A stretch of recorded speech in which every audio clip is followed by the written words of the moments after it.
कहाँ गए बॉलीवुड के फिल्मी सितारों?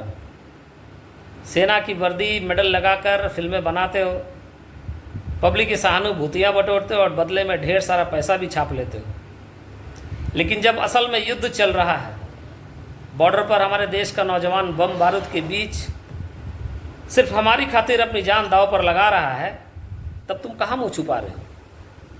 ये पाकिस्तान के नल्ले बेरोजगार एक्टर्स जिनकी अपने देश में कोई हैसियत तक नहीं, वो भी यहाँ आकर ढेर सारा पैसा कमा लेते हैं। वो हमारे ऑपरेशन सिंदूर को क्रिटिसाइज कर रहे हैं, लेकिन वो लोग जिन्हें हमारे देश के लोग ने मेगा स्टार सुपरस्टार बनाया, उनके मुख से न तो पहलगाम हमले की निंदा हुई और न ही ऑपरेशन सिंदूर की सराहना। ये वही लोग हैं जो पाकिस्तान के एक्टर्स को बुला बुलाकर अपने इंडियन सिनेमा में ढेर सारा काम देते हैं, एक्टिंग करवाते हैं, गाना गवाते हैं, लेकिन बदले में इन्होंने क्या किया? आप समझ रहे हैं कि इनकी नीयत में क्या है? इसीलिए कहता हूँ कि अगर किसी को आदर्श मानना है तो हमारे देश के स्वतंत्रता सेनानियों को मानिए, हमारे देश के नौजवानों को मानिए, जिनके बलिदान की नींव पर आज देश का हर नागरिक चैन की नींद सो पा रहा है। जरा सोचिए, एक व्यक्ति जो आपको जानता तक नहीं, वो सिर्फ आपके हमारे प्राणों की रक्षा के लिए अपने प्राणों की आहुति दे रहा है, क्योंकि वो इस देश का सच्चा सैनिक है।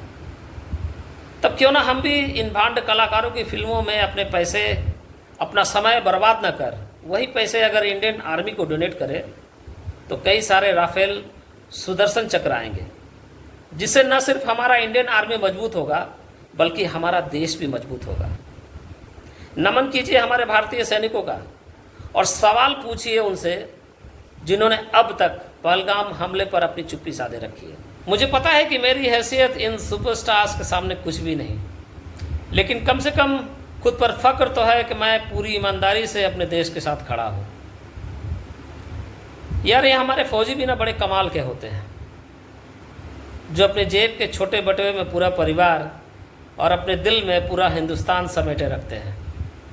धन्य है वो माँ जिनका लाल आज सरहद पर पूरी मुस्तैदी के साथ तैनात है और अपने धरती माँ के प्रति अपने फ़र्ज को बखूबी अंजाम दे रहा है, ताकि ये देश सुरक्षित रह सके, हम सुरक्षित रह सकें। जय हिंद, वंदे मातरम, भारत माता की जय।